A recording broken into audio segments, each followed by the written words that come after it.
Hello, Acho. Let's see this question. The question says, what is credit? How can credit be both as asset as well as a debt trap?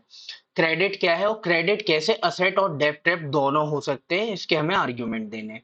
So credit refers to an agreement in which the lender supplies the borrower with money, goods or services in return for the promise of future payment. देखो, credit का मतलब क्या है कि हम किसी एक व्यक्ति को कोई चीज दे रहे हैं, ठीक है. तो मतलब जैसे आप ये समझो ना, जैसे अगर आपने देखा होगा आपके पेरेंट्स जॉब करते हैं, तो पेरेंट्स के अकाउंट में जब सैलरी आती है तो किस चीज का मैसेज आता है? क्रेडिट का, कि आपके अकाउंट में सैलरी आ चुकी है, तो ये क्रेडिट है. और वहीं पे जब अकाउंट से पैसा जाता है, ठीक है, ये यहाँ पे आप इसको ऐसे ले लो, फोन में आता है ना जैसे, तो ये इनकम हो गई है ना, कि इनकमिंग. तो जब इनकम आती है तो क्रेडिट, और जब वो जाता है तो इसको हम क्या बोल देते हैं? Debit. That is expenditure. Expenditure जब जाता है तो एक्सपेंडिचर, आता है तो क्रेडिट. तो बस सिंपल सी लाइन में यहाँ पे यही लिखा हुआ है कि ये एक तरीके का एग्रीमेंट है. जो पैसा दे रहा है आप उसके साथ कर रहे हो, है ना, कि वो बदले में, जैसे यहाँ पे सैलरी में क्या है कि आपने जो एम्प्लॉयर है जिसके लिए आप काम कर रहे हो उससे एग्रीमेंट किया कि हम महीने भर आपके लिए काम करेंगे, बदले में आप हमें क्या दोगे? पैसे दोगे. तो लेंडर ने उसको बाद में महीने भर जब उसने काम किया, बदले में उसने क्या दे दिया? उसको पैसा दे दिया, ठीक है. तो गुड्स सर्विस किसी के भी एक्सचेंज में यहाँ पे वो पैसा मिल रहा है तो उसको हम क्रेडिट बोलते हैं, ठीक है. अब क्रेडिट कमोडिटी का भी हो सकता है, पैसे का भी हो सकता है, गोल्ड का भी हो सकता है, चेक का भी हो सकता है, कुछ भी उसमें इंक्लूड हो सकती है. अब आते हैं क्वेश्चन के सेकंड पार्ट पे कि क्रेडिट कैसे एसेट और डेब्ट ट्रैप दोनों है.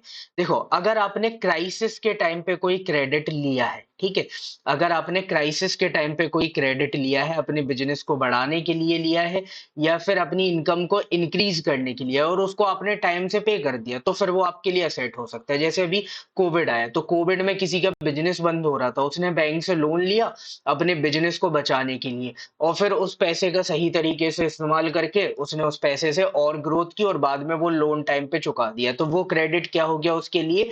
वो एक असेट हो गया, कि अब कोविड चला गया तो वो जो उसने एक्स्ट्रा सामान खरीदे थे वो तो उसके पास रह ही गए, तो अब वो डबल इनकम कर रहा होगा वहां पे.